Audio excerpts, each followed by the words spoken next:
Hello students, कैसे हैं आप। आज का जो हमारा टॉपिक है उसका नाम है the life cycle of the taenia solium. The taenia solium, जिसको हम सामान्य भाषा में टैप वर्म कहते हैं, जो कि डोर्सो वेंट्रली फ्लैटेंड होता है। ये रिबन के समान दिखाई देते हैं, इसीलिए इसको फीताकृमि या टैप वर्म कहते हैं। ये एनिमल्स एंडोपैरासाइट के रूप में ह्यूमन बीइंग के अंदर रहते हैं। ये हमारी इंटेस्टाइन के अंदर एंडोपैरासाइट के रूप में निवास करते हैं। इन सभी चीज़ों को हम डिटेल के अंदर समझेंगे। सबसे पहले outer appearance of the taenia solium, then the sexual reproduction the taenia solium, and after that the life cycle of the taenia solium. तो टॉपिक को भी स्टार्ट करते हैं। यस, आपने नाम सुना हुआ टीनिया सोलियम, जिसको हम सामान्य भाषा में टैप वर्म या फीताकृमि भी बोलते हैं।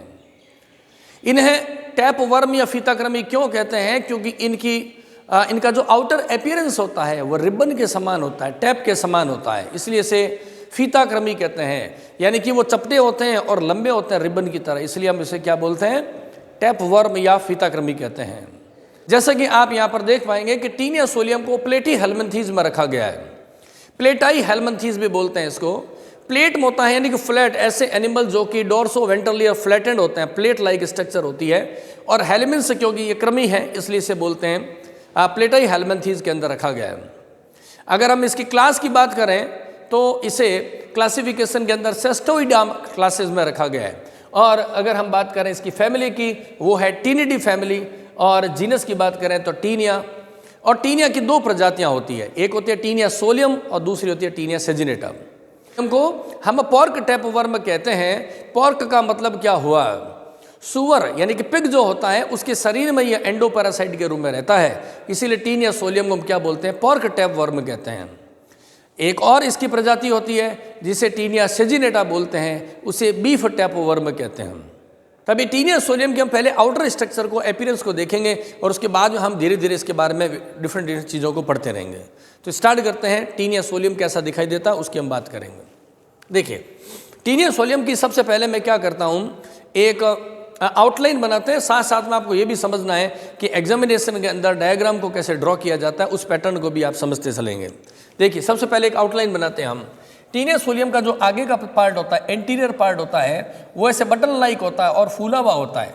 और नीचे की तरफ देखेंगे तो ये धीरे धीरे धीरे ऐसे फैलता हुआ रिबन की तरह, जैसे रिबन होता है, चपटा होता है, इसी तरीके से क्या होते हैं, ये चपटे होते हैं। इसीलिए इनका नाम मैंने बताया आपको, क्या बोलते हैं? इनको फ्लैट वर्म्स कहते हैं। ऐसे बहुत लंबे होते हैं, मीटर्स के अंदर होती है इसकी लंबाई है, ऐसे है ये वाली स्ट्रक्चर। जैसे मैं ड्रॉ कर रहा हूँ, आपको एग्जाम में क्या करना है, बार बार प्रैक्टिस करेंगे तो क्या होगा, एक बार में ही आपसे डायग्राम ड्रॉ हो जाएगा। डिस्क्रिप्टिव एग्जाम में आप जानते हैं कि डायग्राम की बहुत बड़ी इंपॉर्टेंस होती है। आपका डायग्राम जितना ज़्यादा वेल लेबल्ड होता है उतना ही आपको आंसर में लैंग्वेज कम लिखनी पड़ती है, उससे आपका टाइम बच जाता है। और सेकेंडली, अगर आपका डायग्राम वेल लेबल्ड होता है तो एमसीक्यूज क्वेश्चन करने के लिए आपको अलग से पॉइंट्स को याद करने की, रटने की जरूरत नहीं पड़ती है। तो देखिए, मैंने बताया इसका आगे का पार्ट कैसा होता है, ऐसा नोब लाइक होता है, बटन के समान होता है। और इस नोब लाइक स्ट्रक्चर में यहाँ पे साइड के अंदर होते हैं सकर्स होते हैं, और यहाँ पे सकर्स होते हैं जिसको हम बोलते हैं चूसक बोलते हैं। इसकी डिटेलिंग अभी मैं आपको बताऊंगा। और इसके यहाँ पे आप देखेंगे ये वाला आगे का पार्ट है, बहुत देख रहे हैं आप, पतला सा है, थिन पार्ट होता है, जिसको हम नेक पार्ट कहते हैं। और उसके बाद में इसकी जो बॉडी होती है, ऐसे बड़े बड़े सेगमेंट्स होते हैं इसके अंदर, ऐसे बहुत सारे क्या होते हैं, बड़े बड़े से सेगमेंटेड होते हैं। बॉडी सेगमेंटेड है, ये इंपॉर्टेंट पॉइंट आएगा। बॉडी सेगमेंटेड का मतलब क्या है? इसमें ट्रू सेगमेंटेशन नहीं होता, उसी को मैं अभी थोड़ा सा धैर्य रखें, मैं आपको डिस्क्राइब कर दूंगा। ये हो गया हम कौन सा, हमने कह दिया टीनिया सोलियम है, रिबन लाइक स्ट्रक्चर होती है। इस तरीके से आपको एग्जाम में बनाएंगे। और फाइल में जब प्रैक्टिकल में काम करते हैं तो पेंसिल कलर को जरूर काम में लेना है, ताकि आप प्रॉपर लेबलिंग कर सकें। तो हमने कहा इसकी बॉडी के 3 बेसिक पार्ट होते हैं। ये जो आगे का पार्ट होता है, ये वाला जो आगे का पार्ट है, उसे हम बोलते हैं स्कोलेक्स बोलते हैं, या आप इसको इसका हेड भी कह सकते हैं। नाम लिख देते हैं यहाँ पर, स्कोलेक्स। सामान्य भाषा में हम इसको हेड कहते हैं, साइंटिफिक लैंग्वेज के अंदर हम इसको क्या बोलते हैं? स्कोलेक्स बोलते हैं। इस स्कोलेक्स के नीचे की तरफ ये वाला जो पार्ट है, ये पतला सा जो पार्ट है, यहाँ एक छोटा सा पार्ट है आगे की तरफ, इसको हम बोलते हैं, इसकी नेक बोलते हैं। नेक गर्दन है इसकी, जैसे इंसान के अंदर हेड के नीचे गर्दन होती है, ऐसी होती है। अब हम बात करें rest of the part of the body, ये पूरा रिबन के जैसा जो पार्ट है, इसको हम क्या बोलेंगे? इसको हम बोलते हैं, इसकी बॉडी है, इसकी ये बॉडी है, रेस्ट ऑफ द बॉडी है। इसके बॉडी के लिए हम एक और टेक्निकल टर्म काम में लेते हैं, स्ट्रोबिला। तो यहाँ पर मैं नाम लिख देता हूँ स्ट्रोबिला, ये हो गया है इसका strobila.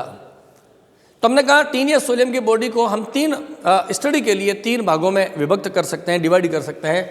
The first part is the scolex, the neck and the body. इसकी जो नेक होता है, आप देखिए बॉडी के अंदर बहुत सारे सेगमेंट्स हैं, छोटे छोटे सेगमेंट्स बने हुए हैं। नेक क्या होती है? नेक के अंदर सेगमेंट्स नहीं होते हैं, विशेष बात ध्यान रखनी है। इसकी नेक कैसी होती है? हम कहेंगे अनसेगमेंटेड होती है, और साइज में कैसी होती है? स्मॉल होती है, और कैसी होती है? हमने कहा थिन होती है। इसकी नेक अनसेगमेंटेड है, स्मॉल है और थिन होती है। ये जो बॉडी बनी हुई है, इसके अंदर आप देखते हैं कि बहुत सारे छोटे छोटे सेगमेंट बने हुए हैं, ये वाले बहुत सारे सेगमेंट्स बने हुए हैं। इन सेगमेंट्स को हम बोलते हैं प्रोग्लोटिड्स। ये जो सेगमेंट्स हैं, इनको हम क्या बोलते हैं? इनको हम बोलते हैं प्रोग्लोटिड्स कहते हैं सेगमेंट्स को। वेरी इंपॉर्टेंट पॉइंट आपको क्या ध्यान रखना है? वेरी इंपॉर्टेंट पॉइंट है कि नए सेगमेंट्स कहाँ बनते हैं, है ना? इसका प्रोलिफरेशन एरिया कौन सा है, हमेशा ध्यान रखें। इसके जो नेक के आगे का ये जो एंटीरियर पार्ट है, कौन सा पार्ट? देखिए मैं यहाँ पर मार्किंग कर देता हूँ। ये जो एंटीरियर पार्ट है इसका, जस्ट हम कहेंगे नेक के नीचे वाला पार्ट है, इसको हम क्या बोलेंगे? प्रोलिफरेशन जोन कहते हैं इसका, प्रोलिफरेशन। ये जो पार्ट है प्रोलिफरेशन का पार्ट, यहाँ पे क्या होते हैं? न्यू सेगमेंट्स का फॉर्मेशन होता है। यहाँ पे इस पार्ट में क्या बनते हैं? न्यू सेगमेंट्स बनते हैं, न्यू सेगमेंट्स। अब देखो नए सेगमेंट जैसे जैसे बनेंगे, इस रिबन की लंबाई बढ़ती रहेगी, रिबन की लंबाई बढ़ती रहेगी, ऐसे रिबन की लंबाई क्या होगी? बढ़ती जाएगी, बढ़ती जाएगी। तो ये वाले कौन से हैं? ये नए बन रहे न्यू प्रोग्लोटिड्स यहाँ पर है। धीरे धीरे पुराने होंगे, वैसे वैसे पीछे जाते रहेंगे। ऐसे तो फिर ये बहुत लंबा होता जाएगा, लंबा होता जाएगा, ऐसा नहीं है। जैसे जैसे ये बहुत मैच्योर हो जाते हैं, ये जो लास्ट के जो सेगमेंट्स हैं, ये इसकी बॉडी से क्या होंगे? डिटैच्ड हो जाते हैं। ये वाले ये जो सेगमेंट्स हैं जो पुराने हो गए हैं, इसकी बॉडी के साथ डिटैच्ड हो जाते हैं। तो यहाँ पर हम लिख देते हैं डिटैच्ड। ये सेगमेंट डिटैच्ड हो गए, कौन से प्रोसेस से? तो हम कहेंगे एपोलाइसिस। एपोलाइसिस की प्रक्रिया से टीनिया सोलियम के यानी कि टैप वर्म के जो मैच्योर प्रोग्लोटिड्स होंगे वो अलग हो जाएंगे, और इस मैच्योर प्रोग्लोटिड्स को हम नाम देते हैं ग्रेविड। इसको हम नाम क्या देते हैं? ग्रेविड। ये वाले ये ग्रेविड है। ग्रेविड कौन सा है? हम कहेंगे ये हाईली मैच्योर है, हाईली मैच्योर सेगमेंट्स हैं, उनको हम क्या बोलते हैं? ग्रेविड्स बोलते हैं। ठीक है, ये मैच्योर सेगमेंट्स होंगे। जैसे जैसे मैच्योरिटी बढ़ती रहेगी, रिबन की लंबाई बढ़ती रहेगी, और वैसे वैसे क्या होंगे? ये लास्ट के जो सेगमेंट्स होते हैं वो डिटैच्ड होते रहेंगे। और अभी आपको मैंने बताया कि टीनिया सोलियम कहाँ रहता है? ह्यूमन बीइंग की इंटेस्टाइन में रहता है ना? ह्यूमन बीइंग की इंटेस्टाइन में रहता है, और जब इसके सेगमेंट टूट जाएंगे तो ये इंटेस्टाइन से बाहर चलते हुए एनस के थ्रू बॉडी से बाहर मल के साथ, फिकल मटेरियल के साथ एक्सपेल्ड कर दिए जाते हैं, बाहर की तरफ रिलीज कर दिए जाते हैं। जिससे क्या होगा? जब कोई पोर्क है वह उसे खा लेगा तो पोर्क के शरीर में ये एंट्री कर जाता है। यानी हम ये कह सकते हैं कि ये जो ग्रेविड होता है, ये वाला ग्रेविड है, ये क्या है? हम कहेंगे infectious stage for the pig है। Infectious stage for the pig होते हैं, पिग का संक्रमण इसी से होता है। तो यहाँ पर ये ग्रेविड की बात है। अभी मैं इसमें कई बातें और समझाऊंगा आपको, उसकी डिटेल को। पहले हम क्या करते हैं, एक बार के लिए इसका जो एंटीरियर पार्ट है, हेड है, उसकी थोड़ी डिटेलिंग को देखते हैं कैसा दिखाई देता है। देखिए मैंने बताया कि ये जो इसका स्कोलेक्स होता है वो कैसा दिखाई देता है। इसका हेड है, इसके हेड को हम बनाते हैं। यहाँ पे हेड का डायग्राम मैं बना रहा हूँ, ध्यान से देखेंगे किस तरीके से आपको ड्रॉ करना है, क्योंकि एग्जामिनेशन बायो में, चाहे जूलॉजी के आप विद्यार्थी हैं और चाहे आप बॉटनी के हैं, इन बायोलॉजी सब्जेक्ट के अंदर डायग्राम की बहुत बड़ी इंपॉर्टेंस होती है। तो ये मैंने बताया ऐसा इसका क्या होता है, एंटीरियर पार्ट है, इसका हेड है, ठीक है ना, जिसको हम क्या बोलते हैं? स्कोलेक्स बोलते हैं। अब देखें यहाँ पे इसकी स्ट्रक्चर मैं ड्रॉ कर रहा हूँ, ध्यान से समझिएगा। यहाँ पर क्या होते हैं, सकर्स होते हैं, इसमें बड़े बड़े सकर्स होते हैं, चूसक कहते हैं। इन चूसक का काम क्या है? इन चूसक का काम होता है होस्ट की बॉडी के साथ में चिपकना, होस्ट की बॉडी से रिलेशन बनाना, ये इनका बेसिक काम होता है। इन सकर्स के काम की बात कर रहे हैं। ये हैं इसका स्कोलेक्स यानी इसका एंटीरियर पार्ट, और इस एंटीरियर पार्ट के अंदर यहाँ पर क्या है, ये बने हुए हैं सकर्स, और सकर्स होते हैं। ये इम्पोर्टेंट क्यों हैं? क्योंकि जितने भी एंडोपैरासाइट होते हैं, जितने भी एंडोपैरासाइट होता है उसकी अपने होठ से चिपकने की ज़रूरत होती है। तो यहाँ पर देखें, यहाँ पर भी एक और है सकर बना हुआ, ये भी सकर्स है। आप मेरे साथ साथ देखते रहे डायग्राम को कैसे ड्रॉ करना है। टोटल 4 सकर होंगे, लेफ्ट में, राइट में, फ्रंट में, एक इसकी बैक साइड में होगा, जो आप जानते हैं बैक साइड में, इसलिए हम उसको देख नहीं पाएंगे। और यहाँ पे इसमें क्या होंगे, हुक लाइक स्ट्रक्चर होगी, ऐसे हुक्स बने होंगे इसकी बॉडी के आगे की ओर, क्या होंगे, हुक होंगे। और ये जो हुक होते हैं ये भी डबल रो के अंदर होते हैं, डबल रो के अंदर होंगे, डबल रो होगी इसकी, ऐसा है ये स्ट्रक्चर। अब आप देखेंगे इसका, मैंने कहा ये जो आगे का पार्ट है उसको हम क्या बोलते हैं, ये जो यानी कि इस हुक के जस्ट नीचे का जो पार्ट है उसे हम बोलते हैं रोस्टेलम। हुक के जस्ट नीचे का पार्ट है उसको हम कहते हैं रोस्टेलम कहते हैं। इसीलिए इसके जो हुक्स है उसको हम बोलते हैं रोस्टेलर हुक बोलते हैं। यहाँ पर देखिए मैं नाम लिख रहा हूँ, सब कुछ डायग्राम में आ जाएगा। इसको हम कहेंगे रोस्टेलर हुक्स, ये वाले रोस्टेलर हुक्स है। रोस्टेलर हुक कितने हैं? तो हमने कहा 2 साइकिल के अंदर 2 वॉर्ल होते हैं इसमें।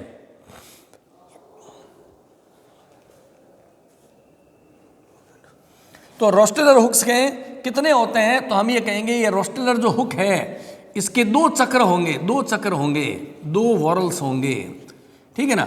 और ये कितने होते हैं संख्या में? 20 से लेके 40 तक बने होते हैं। और ये हैं किसके बने हुए? तो हमने कहा काइटिनस, काइटिनस नेचर के होते हैं, काइटिन के बने होते हैं। ये हमें ध्यान रखने की बात है स्कोलेक्स के बारे में। देखो क्या बताया मैंने, ये जो रोस्टेलम होता है इस हुक के नीचे का पार्ट है वो क्या कहलाता है? रोस्टेलम कहलाता है। रोस्टेलम के ऊपर क्या होगा? हुक्स के 2 साइकिल होंगे, 2 साइकिल जिसको हम 2 वॉर्ल्स बोल सकते हैं, 2 चक्र होते हैं। और लगभग हुक कितने होंगे? एक चक्र में 20 से 40 होते हैं, काइटिन के बने हुए इसलिए काइटिनस कहते हैं। And if it is asked in the examination what is the function of this hooks, just to make the contact with the host. ये इंटेस्टाइन में रहते हैं, ह्यूमन बीइंग की इंटेस्टाइन में रहते हैं। तो इंटेस्टाइन की दीवार के साथ में क्या करेंगे, इस हुक से एंकर कर लेंगे और मजबूती से जुड़ जाएंगे। और साथ में क्या होंगे, इसमें ये 4 पार्ट मैंने बताया, ये क्या है, इसके सकर्स हैं, 4 है इसमें, क्या सकर्स है, नंबर लिख देता हूँ। और ये क्या काम करेंगे? तो हम कहेंगे ये एडहेशन का काम करते हैं। एडहेशन, एडहेशन का अर्थ होता है होस्ट के साथ में चिपक जाना होता है, ये होता है। और इसमें हम ये कहेंगे इसके जो नीचे का जो पार्ट है, यहाँ से लेके यहाँ तक का पार्ट है, स्कोलेक्स के नीचे का पार्ट है, उसे हम क्या बोलेंगे? ये इसकी नेक होती है। और नेक के जस्ट बाद में क्या होगा? नेक के जस्ट बाद में देखें मैं किस तरीके से ड्रॉ कर रहा हूँ, यहाँ से स्ट्रोबिलेशन यानी कि नए सेगमेंट्स का फॉर्मेशन है वो शुरू हो जाता है। यहाँ से ये क्या हो गया है, नए सेगमेंट्स का बनना, इसको बोलते हैं स्ट्रोबिलेशन प्रोसेस कहते हैं। नए सेगमेंट्स के बनने के काम को स्ट्रोबिलेशन बोलते हैं। तो ये इसका एंटीरियर पार्ट है। ये जो स्कोलेक्स है, स्कोलेक्स का एंटीरियर, टीनियस सोलियम का हम कहेंगे इंटीरियर पार्ट है। उसके बाद में तो आप देखेंगे सारा का सारा कैसा होता है, रिबन शेप्ड ये बना हुआ होता है और पूरा लंबाई के अंदर ये बढ़ता रहता है। अभी मैंने आपको एक बात कही थी कि ये मैं ग्रेविड के संबंध में आपको बता रहा था कि ये ग्रेविड है, इसकी और हम डिटेल को देखेंगे। मैंने बताया जैसे जैसे प्रोग्लोटिड्स का फॉर्मेशन होता रहता है, नए प्रोग्लोटिड्स कहाँ बनते हैं? नेक के जस्ट नीचे बनते हैं, वो इमैच्योर होते हैं। जैसे जैसे मैच्योरिटी होती है वे आगे बढ़ते जाते हैं, जो फाइनली जब मैच्योर हो जाते हैं तो मदर टीनिया सोलियम से क्या होंगे, ये डिटैच्ड हो जाते हैं। और इनके डिटैच्ड होने के प्रोसेस को हम क्या बोलते हैं? एपोलाइसिस कहते हैं। तो ये एक सेगमेंट क्या हो गया, डिटैच्ड हो गया है, ठीक है ना, इसको एपोलाइसिस के प्रोसेस से। तो यहाँ पर मैंने बताया ये जो ग्रेविड होता है, ग्रेविड मीन्स जो मैच्योर सेगमेंट होता है, ये इन्फेक्शियस स्टेज है किसके लिए? पिग के लिए। तो यहाँ पर मैं लिख देता हूँ, मेंशन कर देते हैं हमने, ये क्या है? हमने कहा ये है इन्फेक्शियस स्टेज है किसके लिए? Infectious stage for pig. और आप जानते हैं, मैंने बताया आपको पिग क्या है, इसका इंटरमीडिएट होस्ट होता है, इंटरमीडिएट होस्ट है। इसकी डिटेल भी मैं आपको आगे लाइफ साइकिल समझाऊंगा, तब आपको बताता रहूँगा, लेकिन फिर भी यहाँ पर एक बार लिख देते हैं, ये क्या है, इसका इंटरमीडिएट होस्ट होता है, पिग होता है। पिग का इन्फेक्शन किससे होता है? तो हमने कहा ग्रेविड से होता है। अब इसके अंदर क्या है, इस ग्रेविड में क्या होता है? एम्ब्रियोनेटेड एग्स होते हैं। Very very important point. इसमें क्या भरे हुए हैं? बहुत सारे एग्स भरे हुए हैं। और ये कौन से एग्स है? इन एग्स को हम कहते हैं एम्ब्रियोनेटेड एग्स। एम्ब्रियोनेटेड एग्स भरे हुए हैं इस ग्रेविड के अंदर, यानी कि जब इसमें सेक्सुअल रिप्रोडक्शन हो गया, एम्ब्रियो का डेवलपमेंट होने लग गया, तो वो एक सेल में पैक्ड है। कौन? इसका एम्ब्रियो। इसलिए इस एग्स का नाम एम्ब्रियोनेटेड एग्स होते हैं। ये इसके अंदर भरे रहते हैं।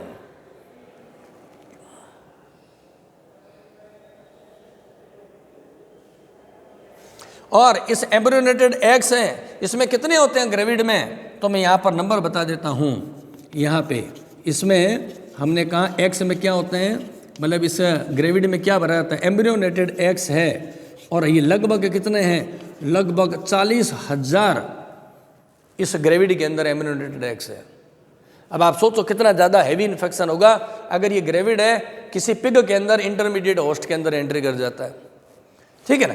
अब हम ये देखते हैं, सबसे पहले ये एम्ब्रियोनेटेड एग होता है, इसकी स्ट्रक्चर कैसे होती है वो हमें देखना जरूरी है। तो हम यहाँ पर ये कहें कि सबसे बाहर की ओर तो क्या होगा? एक आउटर मेम्ब्रेन है इसके अंदर, ऐसे एक आउटर मेम्ब्रेन बनी हुई है। एक्चुअली से 3 लेयर से मैं तीनों लेयर्स को बना देता हूँ।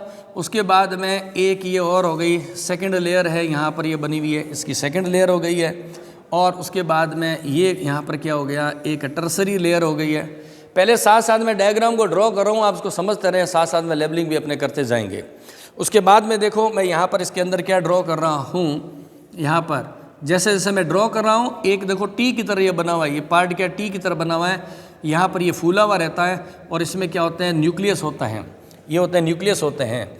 इसको हम बोलते हैं टेग्यूमेंट कहते हैं। ये जो पार्ट है अंदर का बना हुआ, इसको हम क्या बोलते हैं? इसका टेग्यूमेंट बोलते हैं। ये वाला वाइट कलर का मैंने टी की तरह बनाया वो वाला।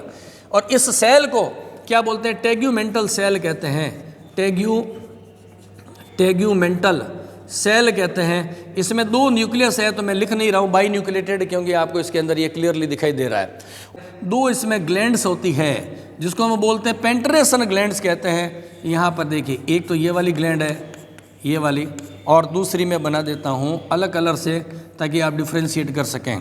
यहाँ पर जो ग्लैंड है उसको क्या नाम है? पेंट्रेशन ग्लैंड बोलते हैं। और उन ग्लैंड्स को क्या कहते हैं? टाइप 1 एंड टाइप 2 ग्लैंड बोलते हैं। यहाँ पर होती है पेंट्रेशन ग्लैंड टाइप 1 और टाइप 2।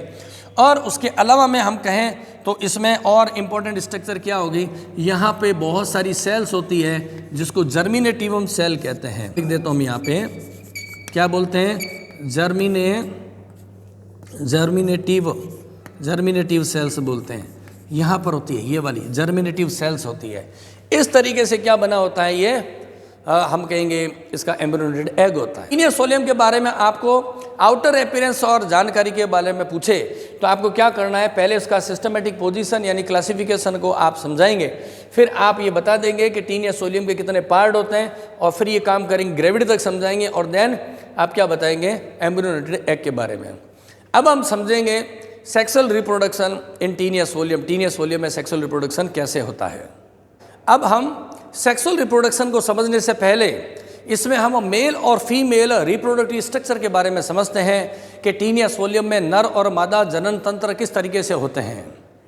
तो सबसे पहले हम टीनियस सोलियम के प्रोग्लोटिड को बनाते हैं ताकि हम उसको डिटेलिंग में समझ सकते हैं। देखिए, मैंने आपको ये बताया था कि जो टीनियस सोलियम होता है उसका आगे का पार्ट कैसा होता है? बटन नुमा होता है, यानी कि हेड लाइक स्ट्रक्चर होती है। और इसका जो पोस्टीरियर पार्ट होता है वो धीरे धीरे रिबन की तरह ऐसे ब्रॉड होते जाते हैं, चौड़ा होता जाता है। ये वाला जो सेगमेंट्स होता है ये मैंने आपको बताया था अभी पुराने, इससे जस्ट पहले आपको समझा दिया गया था detailing structure of the taenia solium. तो यहाँ पर हमने कहा इनके शरीर के जो सेगमेंट्स होते हैं, इन सेगमेंट्स को हम क्या बोलते हैं? प्रोग्लोटिड्स बोलते हैं। और नए प्रोग्लोटिड्स का फॉर्मेशन कहाँ होता है, हमने कहा था इसके एंटीरियर पार्ट के अंदर होता है। और साथ में मैंने ये भी बताया था ये जो मैच्योर प्रोग्लोटिड्स होते हैं ये बॉडी के साथ में डिटेल्ड हो जाते हैं, हम अब डिटेल में डिस्कशन नहीं करेंगे। इंपॉर्टेंट पॉइंट क्या है, इसका जो रिप्रोडक्शन होता है, प्रत्येक सेगमेंट अपने आप में एक रिप्रोडक्टिव यूनिट होती है, ये वेरी इंपॉर्टेंट बात है। इस टीनिया सोलियम के प्रत्येक जो सेगमेंट होता है वो अपने आप में एक रिप्रोडक्शन की यूनिट होती है, क्योंकि प्रत्येक सेगमेंट में जिसको हम प्रोग्लोटिड बोलते हैं उसमें मेल और फीमेल रिप्रोडक्टिव स्ट्रक्चर्स होती है। यानी मेरे कहने का मतलब यह है कि जैसे अगर मैं यहाँ पे केवल इतने से पार्ट को ही अगर एक बार के लिए बड़ा बनाता हूँ तो आप समझ पाएंगे। मैं एक प्रोग्लोटिड को यहाँ पर ड्रॉ करूँगा, अभी आप समझेंगे। और प्रोग्लोटिड को ड्रॉ करने के लिए मैं बना रहा हूँ इसको बड़ा सा प्रोग्लोटिड बना रहा हूँ, ताकि आप आराम से खुला खुला इसके अंदर देख सकें कि स्ट्रक्चर इसकी कैसे होती है। समझे बात को, ये बड़ा स्ट्रक्चर इसीलिए बना रहा हूँ ताकि आप ये समझ सकें प्रोग्लोटिड के अंदर मेल और फीमेल रिप्रोडक्टिव सिस्टम कैसे होते हैं। डायग्राम को ड्रॉ बनाना वेरी वेरी इंपॉर्टेंट है। अगर आप मेरे से पढ़ रहे हैं तो डायग्राम बनाने का प्रोसीजर है वो आपको आना चाहिए। देखो यहाँ पर इसका डायग्राम बनाना है तो पहले एक रफ आउटलाइन बनाएंगे। कैसे बनाएंगे, देखिए मैं यहाँ से बना रहा हूँ, एक रफ आउटलाइन बना रहा हूँ, यहाँ से आप इसको समझिएगा। डायग्राम बनाने का तरीक़े को ज़रूर समझना है। अब देखो मैं कैसे बना रहा हूँ, पहले इसकी आउटलाइन को आप समझेंगे। जैसे से मैं बना रहा हूँ, यहाँ पर देखो मैं दो गोले से बना रहा हूँ, जैसे कोई चश्मा पहना रखा हो इस तरीके से, दो गोलों की तरह हो गया, बीच में नाक की तरह हो गया, ये हो गया माउथ की तरह हो गया। अब धीरे धीरे हम इसको क्या करेंगे, फाइनलाइज करते जाएंगे।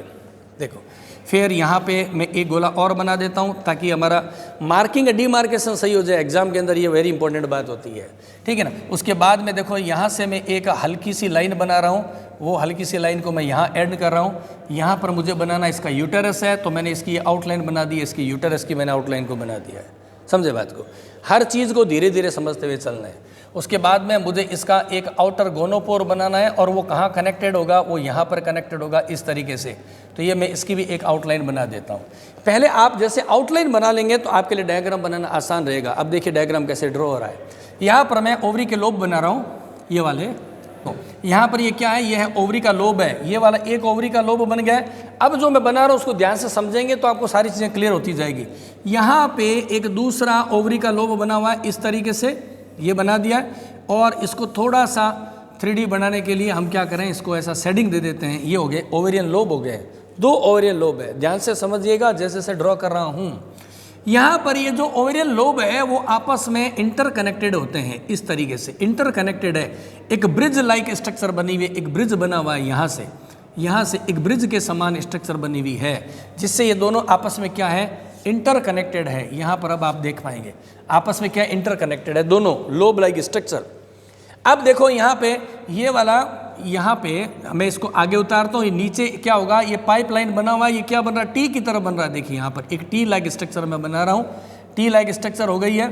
साथ में यहाँ पर क्या बना रहा हूँ, एक मैं गोला बना रहा हूँ यहाँ पे, जिसका नाम होगा U टाइप होगा। और उसके बाद में यहाँ पर ये डक्ट आएगी जिसका मैं नाम आपको लिखवा दूंगा। इसी बॉर्डर लाइन के साथ साथ ही आपको इसको बनाना है। ये वाले जो स्ट्रक्चर है ये इसका है, ये वाले स्ट्रक्चर है, ये है इसका यूटेरस है। तो यूटेरस में क्या होते हैं, ऐसे फोल्ड्स होते हैं। तो यहाँ पे मैं यूटेराइन फोल्ड्स बना देता हूँ। साथ में आप देखें आउटलाइन जब बनी होती है तो डायग्राम बनाने के लिए आपको क्या मेथड अपनाना होता है। और ये यहाँ पर कनेक्टेड है इस तरीके से। जब शेडिंग करूँगा तो आपको सारी चीज़ें इसकी क्लियर हो जाएगी कि ये कैसे कनेक्टेड है। ये मैंने कहा इसका क्या है, यूटेरस है, और ये है इसके यूटेराइन फोल्ड्स बने हुए हैं। ये वाला है यूटेरस। डायग्राम की बहुत ज़्यादा इंपॉर्टेंस होती है बायो के अंदर। जब भी आप पढ़ेंगे तो आपको डायग्राम अगर नहीं आता तो आप फिर बायो पढ़ना आपके लिए बड़ा ही टिपिकल हो जाएगा काम। ये यहाँ पर देखेंगे, ये मैंने बताया क्या चीज़ है, ये है इसका यूटेरस। और वाइट चौक चलाने से क्या होगा, साथ साथ में डायग्राम की टेक्निक भी समझें। वाइट कलर क्या करता है, इसको शाइनिंग देने का काम भी करता है, इसलिए वाइट को इंपॉर्टेंट काम है। ये इसका यूटेरस है, और ये यूटेरस से आने वाली यूटेराइन डक्ट है। और जो एक्स्ट्रा पार्ट होते हैं उसको क्या करते हैं, एग्जाम में जब बनाओ तो यहाँ से आप इसको इरेजर से क्या करेंगे, इरेज कर देंगे, इसलिए रफ आउटलाइन है इसकी हट जाएगी। ये बन गया यूटेराइन हो गया। यहाँ पर नीचे की तरफ एक ग्लैंड होती है, उसको मैं अलग कलर से बना देता हूँ। ये इसकी वाइटलाइन ग्लैंड है। यहाँ पे इसमें क्या होती है, वाइटलाइन ग्लैंड है। तो वाइटलाइन ग्लैंड को हम ऐसे बना देते हैं इस तरीके से। ये हो गई है इसकी वाइटलाइन ग्लैंड है, और ये वाइटलाइन डक्ट है इसकी। ये आगे यहाँ पर वाइटलाइन डक्ट हो गया है। अब देखो यहाँ पे ये एक और लाइन रह गई हमें ड्रॉ करना, ये क्या चीज़ होती है, ये वाला है इसका कॉमन गोनोपोर होता है यहाँ पे, ये है कॉमन गोनोपोर है, आगे होता है फनल की तरह, तो ये मैंने बना दिया, देखो कीप नुमा बना दिया, फनल की तरह इसको मैंने बना दिया है। और अब ये फनल की तरह जो है कैसे आ रही है डक्ट, देखो यहाँ पर आ गई है, ये कहाँ पर आ गई है, इस जगह पे ये डक्ट है वो बढ़ती जा रही है, और यहाँ आने के बाद ये जो डक्ट है यहाँ पर फूल जाएगी, इस तरीके से एक चैम्बर बनाएगी, और फिर इस डक्ट के साथ में ये कनेक्ट हो जाती है। यहाँ पे देखो, अब मैं इसको हटा देता हूँ, आप भी क्या करेंगे एग्जाम में बनाए इरेजर से ये थोड़ा सा हटा दें ताकि आपको लग जाए ये इसके ऊपर से आ रही है स्ट्रक्चर है, ये स्ट्रक्चर इसके ऊपर से आ रही है, ये आपको लग जाएगा। ये यहाँ पे ये है इसका कॉमन डक्ट है, ये वाले सिस्टम है। और ये मैंने बता ही दिया था ये कौन सी है, ओवरी से आने वाली ओविडक्ट है, ये मैंने आपको बताया था ये क्या है, ये है ऊ टाइप है। तो ये अपने ऐसे एक आउटलाइन बन चुकी है। ये है अभी केवल फीमेल रिप्रोडक्टिव स्ट्रक्चर, पहले लेबलिंग करते हैं फिर मेल के बारे में बात करेंगे, मेल की स्ट्रक्चर कैसे होती है।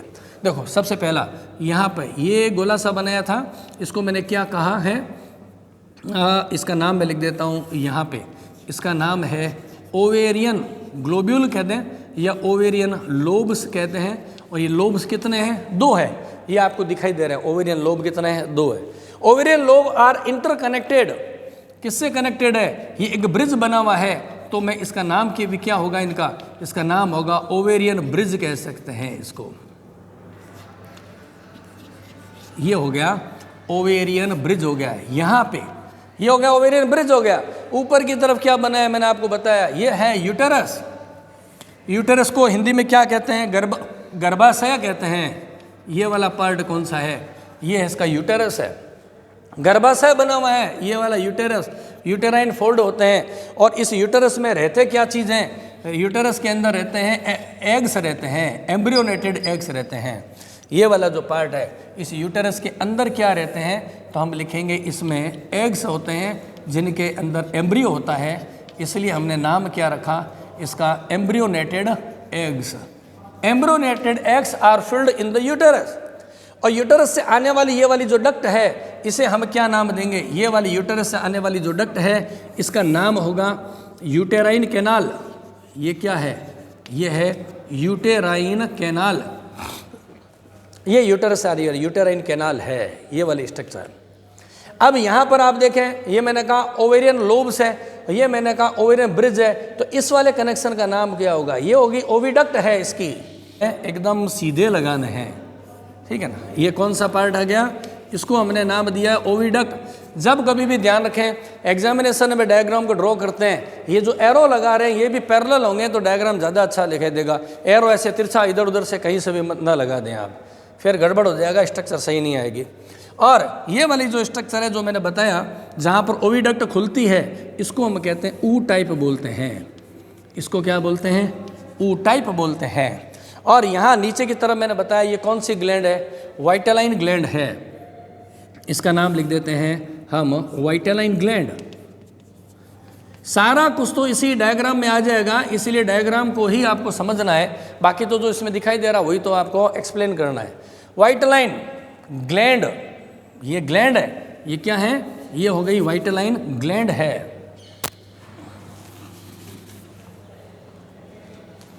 ये हो गई है वाइटेलाइन ग्लैंड। और वाइटेलाइन ग्लैंड है कहाँ से खुल रही है, तो हम इसका नाम लिखेंगे, ये होता है इसका वाइटेलाइन डक्ट। ये वाइटेलाइन डक्ट हो गई है। ये जो ऊ टाइप होता है इसके ऊपर भी एक और ग्लैंड है, यहाँ पर एक और ग्लैंड है, इस ऊ टाइप के ऊपर एक ग्लैंड बनी हुई है, वेरी वेरी इंपॉर्टेंट है ये वाली ग्लैंड, ठीक है। इसका नाम है मेहलिस ग्लैंड, इसका नाम क्या है, मेहलिस ग्लैंड बोलते हैं। ये मेहलिस ग्लैंड क्या करती है ये मैं आपको साथ में बता देता हूँ, है ना। मेहलिस ग्लैंड क्या करती है, एक सीक्रेशन करती है स्लाइम को, एक लसलसा पदार्थ, वो क्या करता है, लसलसा पदार्थ ये करता है लुम्ब्रिकेशन का काम, है ना। किसका लुम्ब्रिकेशन करता है, तो हम कहेंगे लुम्ब्रिकेशन ऑफ एम्ब्रियोनेटेड एग्स। ये क्या करते हैं, इससे स्लाइम लाइक लसलसा पदार्थ निकलता है जो कि लुम्ब्रिकेशन का काम करता है, एम्ब्रियोनेटेड एग के लिए बात कर रहे हैं। यहाँ पर मैंने कहा ये स्ट्रक्चर क्या है, इसको बोलते हैं कॉमन गोनोपोर, इसको क्या बोलते हैं हम, इसको बोलते हैं गोनोपोर बोलते हैं। ये फनल लाइक स्ट्रक्चर बनी हुई है, इसको बोलते हैं गोनोपोर, जो कि बाहर की तरफ खुलता है। ठीक है, यहाँ पर ये डक्ट निकल रही है, यहाँ पर ये डक्ट है, ये क्या है, ये है इसकी वेजाइना। ये क्या है, ये है इसकी वेजाइना है, पाइप लाइक स्ट्रक्चर है। और जब फर्टिलाइजेशन होगा तो ये जो पूरा फीमेल रिप्रोडक्टिव सिस्टम है स्पर्म को कलेक्ट करेगा इस चैम्बर में, इसे कहते हैं सेमाइनल रिसेप्टिकल बोलते हैं। क्या बोलते हैं इसको, हम बोलते हैं सेमाइनल रिसेप्टिकल, रिसेप्टिकल्स, क्योंकि ये रिसेप्शन करता है किसका, स्पर्म्स का। ये वाला सेमाइनल रिसेप्टिकल है, स्पर्म को क्या करता है, स्टोर करता है। तो यहाँ पर मैं लिख देता हूँ, शॉर्ट में लिख देता हूँ, स्पर्म और स्टोर या स्टोरेज कहते हैं, स्पर्म को स्टोर करने का काम करता है, सेमाइनल वेसिकल करता है। ये सारी स्ट्रक्चर किसकी आई है, ये सारी की सारी स्ट्रक्चर है फीमेल रिप्रोडक्टिव सिस्टम की, टीनिया सोलियम का फीमेल रिप्रोडक्टिव सिस्टम है। तो एग्जाम में जब आपको लिखना हो तो सारा पॉइंट टू पॉइंट आप इसी से आप लिखेंगे, जैसे आपने जैसे एग्जाम में वर्णन करेंगे कैसे लिखोगे, मैं पॉइंट डालता हूँ उसी हिसाब से लिखेंगे। नंबर 1 लिखेंगे आप ओवेरियन लोब्स कितने होते हैं, तो आप कहेंगे 2 होते हैं, 1 pair of the ovarian lobes होते हैं that are interconnected by the ovarian bridge.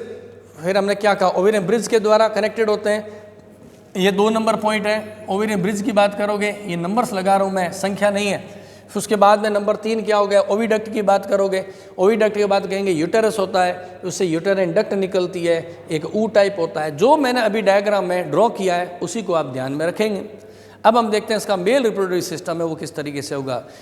मैंने कहा each and every segment of the taenia solium consisted of the male and the female reproductive system both. तो अभी एक सेगमेंट की बात कर रहा हूँ, ये पूरा एक ही सेगमेंट है जिसको मैंने यहाँ से बड़ा करके मैग्नीफाई किया है ताकि आप समझ सकें। अब बात करते हैं मेल रिप्रोडक्टिव सिस्टम इसके साथ कैसे ड्रॉ करेंगे। देखिए यहाँ पर आप समझेंगे, इसके साथ भी देखिए यहाँ पर क्या होती है, एक डक्ट निकलती है, इसके साथ ही यहाँ पर एक डक्ट निकलती है, ऐसे इस तरीके से एक डक्ट निकलती है। और ये डक्ट क्या होती है, हाईली ब्रांच्ड होती है, इस तरीके से हाईली क्या होती है, ब्रांच्ड होती है। फिर इससे और आगे की और थिन डक्ट से निकलती है, इस तरीके से बहुत सारी थिन डक्ट से निकलती है, जिसमें आगे की और क्या होंगे, टेस्टीज होते हैं। ऐसे होता है इसका मेल रिप्रोडक्टिव सिस्टम। इसकी पूरी बॉडी में बहुत सारे टेस्टीज होंगे, न्यूमरस टेस्टीज होंगे। ये तो मैंने एक साइड में केवल बनाए हैं, पहले इसकी लेबलिंग करते हैं, उसके बाद में अपने बात करेंगे। देखो हमने कहा ये वाली स्ट्रक्चर कौन सी है, लेबलिंग को ध्यान रखें। ये क्या है, ये इसके हो गए टेस्टीज होते हैं। और अगर हमें पूछें कि टेस्टीज कितने होते हैं तो हम क्या कहेंगे, पहली बात हम कहेंगे इसमें टेस्टीज स्मॉल होते हैं। टेस्टीज कितने होते हैं तो हम कहेंगे ये न्यूमरस होते हैं, बहुत सारी संख्या में होते हैं और जगह जगह पूरे में स्कैटर्ड होंगे फीमेल रिप्रोडक्टिव सिस्टम के बाहर की ओर। समझ गए बात को। अब उसके बाद में यहाँ पर ये वाला जो पार्ट है इसका नाम क्या है, इसे कहते हैं वासा एफरेंस। वासा एफरेंस ये जो ट्यूब लाइक स्ट्रक्चर है जो कि स्पर्म को कलेक्ट करने का काम करती है उसे बोलते हैं वासा एफरेंस बोलते हैं। फिर बहुत सारी वासा एफरेंस आएगी, किस में खुल जाएगी, एक कॉमन डक्ट में खुलेगी, उसे कहते हैं वासा डेफरेंस। आप लेबलिंग को ध्यान से देखेंगे तो सब चीज़ें समझ में आएगी। इसको क्या बोलेंगे, वासा डेफरेंस बोलते हैं। और इसमें आगे की और एक स्ट्रक्चर है बनी हुई, यहाँ पर एक फूली हुई मस्कुलर स्ट्रक्चर है। इस फूली हुई मस्कुलर स्ट्रक्चर को कहते हैं सीरस बोलते हैं, CIRRUS, ये कहते हैं सीरस, कहते हैं इस स्ट्रक्चर को कहते हैं सीरस। तो मैंने यहाँ पर क्या नाम लिखा, गोनोपोर। तो इसका गोनोपोर है, उसको हम क्या नाम लिखते हैं, उसको हमें नाम लिखना चाहिए कॉमन गोनोपोर। ये वाला जो पार्ट है इसका मैं नाम क्या लिखा, कॉमन गोनोपोर। क्योंकि इसी कॉमन क्यों कहते हैं, फीमेल रिप्रोडक्टिव सिस्टम और मेल रिप्रोडक्टिव सिस्टम दोनों का कनेक्शन इसके साथ में होता है। समझ गए बात को। तो ये होता है इसका मेल रिप्रोडक्टिव सिस्टम, ये होता है फीमेल रिप्रोडक्टिव सिस्टम है। अब मेल और फीमेल रिप्रोडक्टिव सिस्टम को जब आप समझ जाएंगे तो आपको वेरी इंपॉर्टेंट बात क्या ध्यान रखनी है। चलो तो अब आपको जब लिखना हो मेल रिप्रोडक्टिव सिस्टम तो आप क्या लिखेंगे, टेस्टिज होते हैं, स्मॉल होते हैं, न्यूमरस होते हैं, पूरे प्रोग्लोटिड के अंदर फैले रहते हैं। तो इस प्रोग्लोटिड को अब आउटलाइन जो मैंने बनाई थी यहाँ पे, इसको मैं फाइनलाइज कर देते हैं। ये एक प्रोग्लोटिड है, केवल एक सेगमेंट की मैं बात कर रहा हूँ। यहाँ पे ये एक पूरा क्या बन गया, प्रोग्लोटिड बन गया, उसके अंदर सारी है मेल और फीमेल रिप्रोडक्टिव सिस्टम। अब आप जानते हैं कि स्पर्म का फॉर्मेशन कहाँ होगा? टेस्टिस में। By the process of spermatogenesis क्या बनेंगे? टेस्टिस बनेंगे।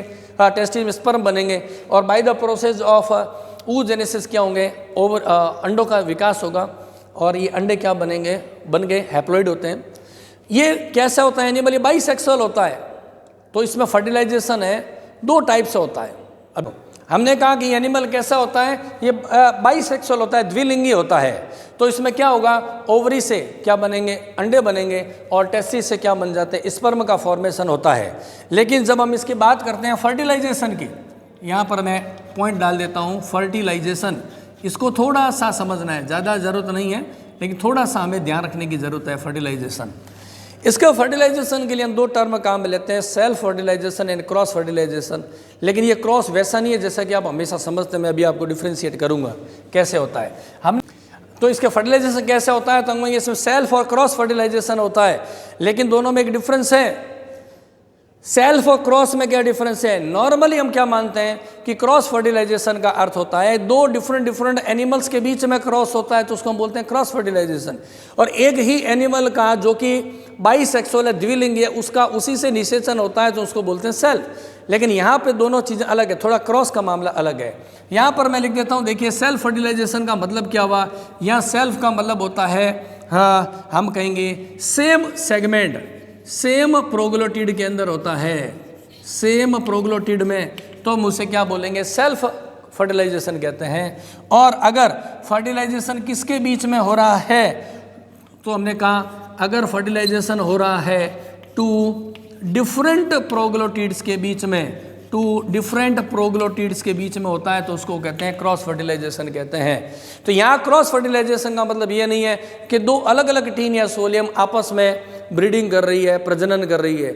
यहाँ पे क्रॉस का मतलब ये हुआ कि जो टीन या सोलियम के डिफरेंट सेगमेंट्स होते हैं, जिसको हम प्रोग्लोटिड्स बोलते हैं, वो जो प्रोग्लोटिड 2 एडजेसेंट प्रोग्लोटिड्स के बीच में अगर फर्टिलाइजेशन होता है तो उसको क्रॉस बोलते हैं। और एक ही प्रोग्लोटिड के अंदर जो मेल और फीमेल रिप्रोडक्टिव सिस्टम होते हैं, वो आपस में अंडे और स्पर्म फर्टिलाइज करते हैं, तो उसको बोलते हैं, हम क्या बोलते हैं? सेल्फ फर्टिलाइजेशन कहते हैं। तो जब फर्टिलाइजेशन हो जाएगा, इंटरनल फर्टिलाइजेशन होगा, क्योंकि प्रोग्लोटिड के अंदर हो रहा है, बॉडी के बाहर नहीं हो रहा है, ठीक है। फर्टिलाइजेशन से क्या होगा? फिर एम्ब्रियो का डेवलपमेंट होगा, उससे क्या बन जाएगा?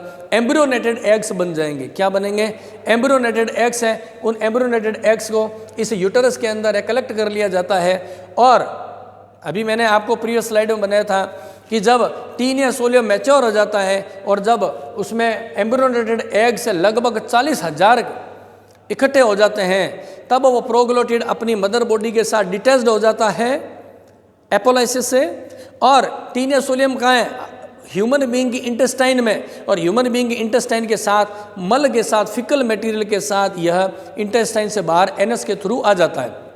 और जब कोई पिग यानी कि सुअर उसको अपने फूड के साथ, कंटामिनेटेड फूड के साथ में इस ग्रेविड को यानी डिटैच्ड प्रोग्लोटिड को अंदर खा लेता है, तो ये ग्रेविड क्या करेगा?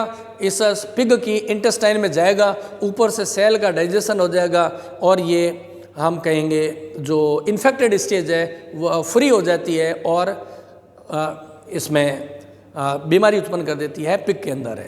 तो अभी हम वो लाइफ साइकिल के अंदर समझ पाएंगे कि इसका संक्रमण एक एनिमल से दूसरे एनिमल से ह्यूमन बीइंग से पिग में कैसे जाता है और क्या प्रॉब्लम क्रिएट करता है, वो अभी हम इसके लाइफ साइकिल में समझेंगे। तो ये तो था मेल और female reproductive system of the tin या सोलियम। इसके बारे में आप मेरे ख्याल से समझ चुके हैं।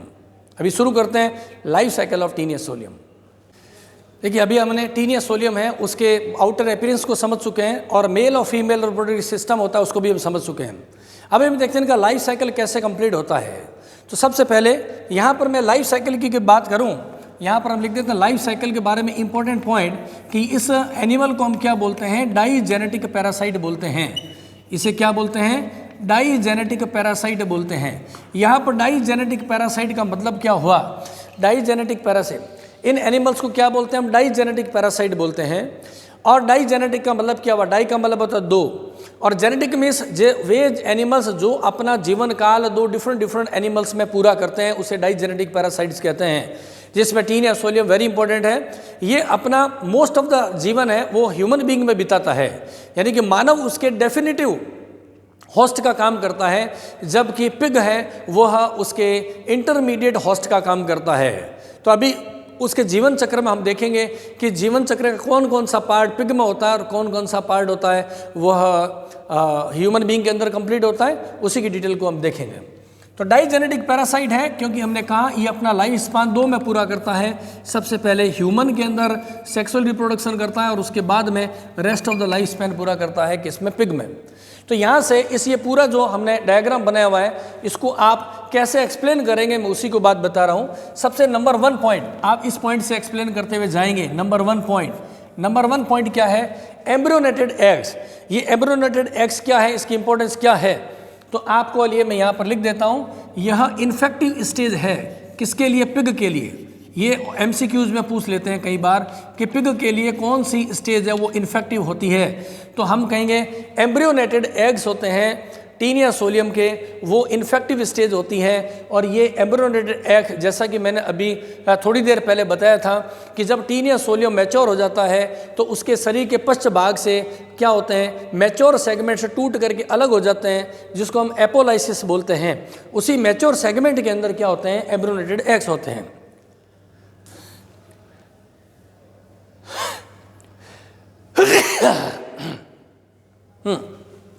तो क्या होगा कि जब पिग है वह अपने फूड के द्वारा, जब पिग है वह फूड के द्वारा इस एम्ब्रियोनेटेड एग्स को एक्सेप्ट कर लेगा तो वह उसके एलिमेंट्री कैनाल यानी कि पाचन तंत्र के माध्यम से क्या कर देगा, एंट्री कर जाएगा पिग के इंटेस्टाइनल ट्रैक्ट में। यहाँ पर पिग के इंटेस्टाइनल ट्रैक्ट में एंट्री कर जाता है। ये आगे इंटेस्टाइन में, इंटेस्टाइन में एंट्री करने के बाद में क्या होगा, इस एम्ब्रियोनेटेड एग के बाहर की ओर क्या होता है, एक सेल है, एक कवच है जो उसको सुरक्षा प्रदान करता है। वह कवच है वह टूट जाता है और इसके अंदर का जो लार्वा है वह फ्री हो जाता है। लार्वा क्या हो जाता है, इसका फ्री हो जाता है। इसके लार्वा के ऊपर क्या होते हैं, 6 हुक्स होते हैं। इस 6 हुक्स की हेल्प से यह लार्वा पिग की इंटेस्टाइन के अंदर जो मसल्स होती है उसको ड्रिलिंग करता है और उसके अंदर एंट्री कर जाता है मसल्स के अंदर।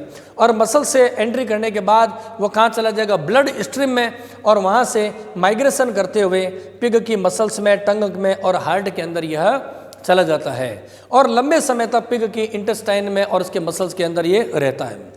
उसके बाद में जब इसका डेवलपमेंट हो जाता है, मैच्योरिटी के बाद में यह बन जाता है सिस्टी सर्कस लार्वा। ये जो सिस्टी सर्कस लार्वा है इसको हम ब्लेडर वर्म लार्वा भी कहते हैं। इसके 3 पार्ट होते हैं। आगे का पार्ट है उसका स्कोलेक्स कहलाता है, नंबर 2 पे नेक होती है और लास्ट के अंदर होता है ब्लेडर होता है। इसका जो स्कोलेक्स है उसमें टीनिया सोलियम के समान ही सकर्स होते हैं और इसमें हुक्स होते हैं। नीचे की ओर इसमें प्रोग्लोटिड्स होते हैं, नए सेगमेंट्स का प्रोलिफरेशन होता है और पीछे की ओर ब्लेडर लाइक स्ट्रक्चर है जिसमें फ्लूइड भरा रहता है, इसलिए इसका नाम ब्लेडर वर्म रखा गया है। जब ये ब्लेडर वर्म स्टेज के अंदर आ जाता है तो मैंने बताया कि ये सारी स्टेज कहाँ पर है, ये पिग की मसल्स के अंदर है। और कोई व्यक्ति अगर पिग को मीट के रूप में खाता है, पिग को मीट के रूप में खाता है तो ये स्टेज कहाँ पहुँच जाती है, ह्यूमन बीइंग के अंदर। तो पूछे ह्यूमन बीइंग के लिए इन्फेक्टिव स्टेज कौन सी है, तो हम कहेंगे सिस्टी सर्कस लार्वा या जिसको हम ब्लेडर वर्म लार्वा कहते हैं। पिग के लिए इन्फेक्टिव स्टेज कौन सी है, तो हम कहेंगे एम्ब्रियोनेटेड एग्स होते हैं। तो जब ह्यूमन बीइंग इसको अपने पोर्क के रूप में यानी मीट के रूप में जब खा लेता है तो ये स्टेज कहाँ चली जाएगी, इंटेस्टाइन में। इंटेस्टाइन के अंदर क्या होगा, ये जो सिस्टी सर्कस लार्वा है यह अपने सकर की सहायता से, ये जो सकर्स बने हुए हैं और हुक्स की हेल्प से इंटेस्टाइन के साथ में चिपक जाते हैं और वहाँ पर ये अपने क्या करेंगे, मैच्योरिटी में आ जाएंगे। जब ये मैच्योर हो जाएंगे तो अगेन इसमें क्या होगा, रिप्रोडक्शन स्टार्ट हो जाएगा।